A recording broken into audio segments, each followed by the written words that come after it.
آلک و اصحابک یا حبیب اللہ، الصلاۃ والسلام علیک یا نبی اللہ وعلی آلک و اصحابک یا نور اللہ۔ میٹھے میٹھے اسلامی بھائیوں، درود پاک پڑھنے کے بے شمار فضائل و برکات ہیں۔ مصطفیٰ جان رحمت شمع بزم ہدایت صلی اللہ تعالی علیہ وسلم کا فرمان عالی شان ہے کہ جو کوئی شخص مجھ پر ایک بار درود پاک پڑھتا ہے، اللہ تعالیٰ اس پر 10 رحمتیں نازل فرماتا ہے، اس کے 10 گناہوں کو مٹا دیتا ہے اور اس کے 10 درجات کو بلند فرماتا ہے۔ تو سبحان اللہ، ایک درود پاک پر اتنی برکتیں ہیں، تو جو کثرت سے درود پاک پڑھتے ہیں ان کو کتنی برکتیں نصیب ہوتی ہوں گی۔ تو ہم سب کو مل کر کثرت کے ساتھ درود پاک پڑھنے ہیں۔ آئیے مل کر محبت کے ساتھ بآواز بلند درود پاک پڑھ لیں۔ صلو علی الحبیب صلی اللہ تعالی علی محمد صلی اللہ علیہ وسلم۔ کبھی رات میں ایسا ہوا ہوگا آپ کے ساتھ کہ آپ بڑے دکھی ہوں گے، ٹینشن میں نیند نہیں آئی ہوگی، بچپن میں خاص طور پہ یا جوانی میں، اور آنکھوں میں آنسو ہوں گے اور آپ اپنی والدہ کے پاس گئے ہوں گے، نیند سے بیدار ہو کر یا نیند نہیں آ رہی، اور ماں کو کہا ہوگا ماں میں بہت پریشان ہوں، پھنس گیا ہوں ماں، بیمار ہوں یا قرضے میں ہوں، واٹ ایور آپ کا پرابلم تھا۔ سچ بتاؤ ماں نے کیا کیا تھا؟ کروٹ بدل کر سو گئی تھی کہ بیٹا تو جان تیرا کام جانے، یا ماں بھی بے قرار ہو گئی تھی، ماں بھی اٹھ کر بیٹھ گئی، ماں نے سینے لگایا، اللہ سے دعائیں کرنا شروع کر دی۔ مجھے ایک بات بتاؤ، میں بستر سے اٹھ کر آنکھوں میں آنسو لیے جب ماں کے پاس گیا، اس ماں نے سینے لگایا۔ کبھی بستر سے اٹھ کر آنکھوں میں آنسو لے کر اللہ کے پاس جاؤ تو صحیح۔ میرا رب تو وہ ہے جس نے میری ماں کے دل میں ممتا بھی اسی نے ڈالی ہے، وہ کئی ماؤں سے زیادہ چاہنے والا ہے۔ ہمارا پرابلم یہ بات ہی نہیں کرتے اللہ سے، ہم سب سے بات کرتے ہیں۔ آپ اس کو ٹرائی کر کے دیکھ لیں، یہ راتیں اللہ سے مانگنے کی ہیں، اور اللہ سے اپنی مادری زبان میں جس طرح بات کرنی ہے بات کرے نا۔ دنیا میں کسی بڑے آدمی، گورنر، وزیر اعظم، صدر سے بات کرنی ہو تو ٹائم نہیں ملتا، نمبر نہیں ملتا، مل جائے تو سیکرٹری بولتا ہے صاحب بہت بیزی ہیں، 15 دن بعد موقع ملے گا، اچھا پھر ملاقات 5 منٹ کی ہوگی۔ کتنی کنڈیشن ہے یار۔ میں تو کہہ رہا ہوں خدا سے بات کرنی ہے، احکم الحاکمین سے بات کرنی ہے۔ کیسے ہوگی؟ پوچھو مولا علی سے۔ کہتے ہیں جب میرا جی چاہتا ہے میرا رب مجھ سے بات کرے، میں قرآن پڑھنے لگ جاتا ہوں، اور جب جی چاہتا ہے میں اللہ سے بات کروں، میں دعا کرنے لگ جاتا ہوں۔ کیا ٹو وے کانورزیشن ہے یار، نو بڈی بٹوین می اینڈ اللہ سبحانہ و تعالیٰ، نو سیکرٹری، نو ٹائم لمٹ، جتنی بات کرنی ہے کرو نا۔ ہاتھ اٹھاؤ اکیلے میں، کبھی کبھی تہجد میں بیٹھا کرو، یہ مسجد میں بھی آ کر نا کونا پکڑ لیا کرے، کبھی فوراً چلے جاتے ہیں لوگ، اور اللہ سے باتیں کریں۔ اے اللہ پریشان ہوں، اے اللہ بیمار ہوں، پھنس گیا ہوں مولا، کاروبار ٹھپ ہو گیا ہے، روزی کے مسائل ہیں، بیماری کے، جو آپ کے دل میں اللہ سے بات کرو۔ آپ یقین کرو وہ دینے والا ہے، وہ خود فرماتا ہے ادعونی استجب لکم، مانگو میں تمہیں عطا کروں گا۔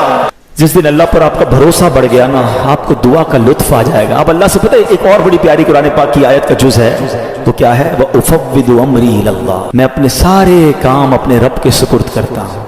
ہم کہتے ہیں نا یار میں آج گیا تھا بھائی فلاں جگہ فائل جمع کرا کے آیا ہوں، مسئلہ حل ہو جائے گا، بہت بڑی شخصیت کو دے کر آیا ہوں فائل۔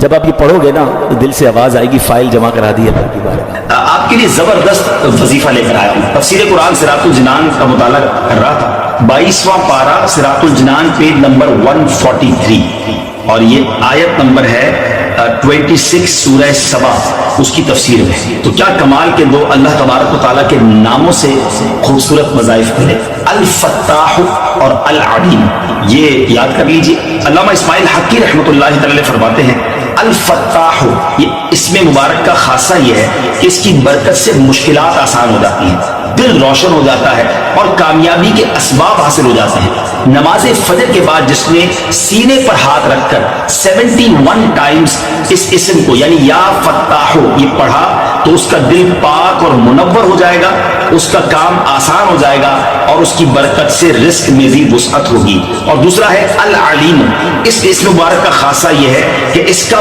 ورد کرتے رہنے والے کو علم اور معرفت حاصل ہوگی۔ یہ بھی پڑھتے رہا کریں العلیم العلیم العلیم۔ اللہ تعالیٰ مجھے اور آپ کو اپنے ناموں کا اور اپنا ذکر کرنے کی توفیق عطا فرمائے۔ بہت سارے لوگوں کا دل جو ہے وہ مسجد میں نہیں لگتا۔ مسجد میں پہلے کیوں جاؤں بھائی، اتنا انتظار کرنا پڑے گا، بیان سننا پڑے گا، نماز تو دیر سے ہی ہونی ہے نا۔ یہاں بہت سارے لوگ بالکل جماعت کھڑی ہو جائے اس کے بعد آتے ہیں، کچھ لوگ رکوع میں امام صاحب چلے جائیں پھر آتے ہیں، اور جیسی نماز ختم ہوتی ہے ویسے نکلنے کی کوشش کرتے ہیں۔ یعنی احساس یہ ہوتا ہے، وہ ایسا لگتا ہے، محسوس یہ کرواتے ہیں کہ مسجد میں لوگوں کا دل نہیں لگتا۔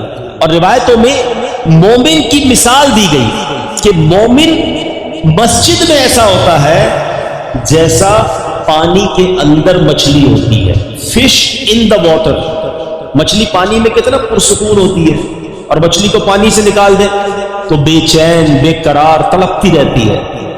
مگر بدقسمتی کے ساتھ بہت بڑی اکثریت ہماری وہ ہے کہ وہ مسجد کے اندر اس طرح ہوتی ہے جیسے مچھلی پانی کے باہر ہے, بے قرار بے چین گھڑی دیکھتے رہیں گے یار کب اذان ہوگی, کب جماعت ہوگی. کبھی امام صاحب 1 منٹ لیٹ ہو جائیں, 2 منٹ لیٹ ہو جائیں تو امام صاحب کو پکڑ لیں گے, حضرت 2 منٹ آج آپ نے لیٹ جماعت شروع کی. امام صاحب 1-2 منٹ لمبی نماز پڑھا دیں, دعا طویل کر دیں, اس پر اعتراض کرنے والے اعتراض کر رہے ہوتے حضرت آج آپ نے 2 منٹ لمبی دعا کرا دی. اللہ کے بندوں 1-2 منٹ زیادہ اللہ کے گھر میں بیٹھنے کو ملا نا, شکر ادا کرو. اچھا یہی بندہ باہر چائے کی دکان پر گھنٹوں بیٹھ جائے گا دوستوں کے ساتھ, وہاں کوئی ٹائم نہیں دیکھنا, مسجد میں 2 منٹ زیادہ کیوں گزرے اس پر اعتراض شروع ہو جاتا ہے. اس کا مطلب پتہ کیا ہوا کہ دل مسجد میں نہیں لگ رہا. جس کا دل مسجد میں نہ لگے وہ اپنے دل کا علاج کرائے, کیونکہ مسجد کس کا گھر ہے بتاؤ نا. اچھا آپ کے گھر میں بغیر اجازت کوئی آ سکتا ہے؟ دروازہ کھٹکھٹائے کہ آج آپ کے گھر میں رہوں گا, آپ کہیں گے کون ہو بھائی, میں تو جانتا ہی نہیں. جب میرے اور آپ کے گھر میں بے اجازت کوئی نہیں آ سکتا, اللہ کے گھر میں کیسے آئے گا؟ خوش نصیب ہیں وہ لوگ جنہیں روز بلایا جاتا ہے. مسجد میں خود سے کوئی نہیں آتا, بلایا جاتا ہے. جو نہیں آتا نا, اب ماشاءاللہ یہ مسجد اتنی فل ہے کہ پیچھے بھی لوگ کھڑے ہیں. میں آپ سب سے ایک سوال کرنا چاہتا ہوں, کیا صرف جمعہ کی نماز فرض ہے؟ ہونا یہ چاہیے تھا کہ عصر میں بھی مسجد فل ہوتی, مغرب میں بھی فل ہوتی, عشاء میں, فجر میں. اور جو لوگ کہتے ہیں نا یار میں مسجد نہیں جاتا, تمہاری بھول ہے. تم نہیں جاتے, تمہیں بلایا نہیں جاتا. تم اللہ کی بارگاہ میں توبہ کرو کہ اے اللہ مجھے روز اپنے گھر میں بلا, میں اتنا برا ہوں کہ مجھے پورا ہفتہ تیرے گھر میں آنے کا موقع نہیں ملتا. توبہ کر کے اللہ کو راضی کر کے مسجد میں آنا جانا باندھ لو. پنجاب والوں کی ایک بات بڑی مشہور ہے, میں تو جب بھی پنجاب آتا ہوں, باقی شہروں میں بھی ماشاءاللہ ایسا ہے کہ مہمان نواز ہوتے ہیں. جب بھی آئیں بڑا خیال کرتے ہیں مہمانوں کا, ٹھیک ہے نا. تو جب آپ کے گھر کوئی آتا ہے کیا کرتے ہو؟ مہمان خوش ہو کر جائے. ایسا ہی ہے نا, اگر آپ کے گھر پہ کوئی مہمان آتا ہے آپ کیا کہتے ہیں؟ یار مہمان راضی ہو کے جائے. اب مہمان کو کچھ تحفہ بھی دے کے بھیجتے ہیں. ایسا ہی ہے, جب اللہ کے گھر پر کوئی آئے گا تو اللہ اسے جھولی بھر کر نہیں بھیجے گا, اسے خوش کر کے نہیں لوٹائے گا. خوش نصیب ہے وہ لوگ جو مسجد میں روز آتے ہیں, بیٹھتے سکون سے ذکر و اذکار پڑھتے ہیں. ارے دنیا میں کسی کے گھر جاؤ وہ تحفے کے ساتھ بھیجتا ہے, اللہ کے گھر میں آئیں گے وہ جھولیاں بھر کے لوٹائے گا. تو نیت کر لیں انشاءاللہ. پہلی نیت تو یہ کر لیں کہ اب انشاءاللہ 5 نمازیں مسجد میں باجماعت ادا کریں گے. جمعہ کا دن کوئی عام دن نہیں ہے, یاد رکھیے گا. جمعہ کا دن ایک بڑا خاص دن ہے. اللہ تبارک و تعالی نے ہم پر ایک خاص کرم کیا ہے کہ ہمیں ہر ہفتے یہ دن عطا فرمایا. جمعہ کے دن کچھ خاص اعمال کرنے والے ہیں, وہ بھی عرض کرتا ہوں. لیکن جمعے کی پہلے اہمیت کو سمجھیے کہ جمعہ پیارے آقا علیہ الصلوۃ والسلام کی احادیث اور روایتوں کے ذریعے علماء نے بتایا کہ جمعہ یوم العید ہے. جمعہ سب دنوں کا سردار ہے.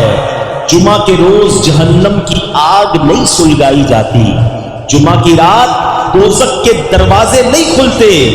جمعہ کو بروز قیامت دلہن کی طرح اٹھایا جائے گا. جمعہ کے روز مرنے والا خوش نصیب مسلمان شہید کا رتبہ پاتا ہے اور عذاب قبر سے محفوظ ہو جاتا ہے. مفسر شہیر حکیم الامت حضرت مفتی احمد یار خان نعیمی رحمت اللہ تعالی علیہ فرماتے ہیں کہ جمعہ کو حج ہو تو اس کا ثواب 70 حج کے برابر ہے. کیونکہ جمعے کی ایک نیکی کا ثواب 70 گنا ہے, ملٹی پلائی بائی 70. ہم کہتے ہیں یار فلاں جگہ اسکیم لگی ہوئی ہے بھائی, 50% ڈسکاؤنٹ, 20% ڈسکاؤنٹ, زیادہ ڈسکاؤنٹ ہو تو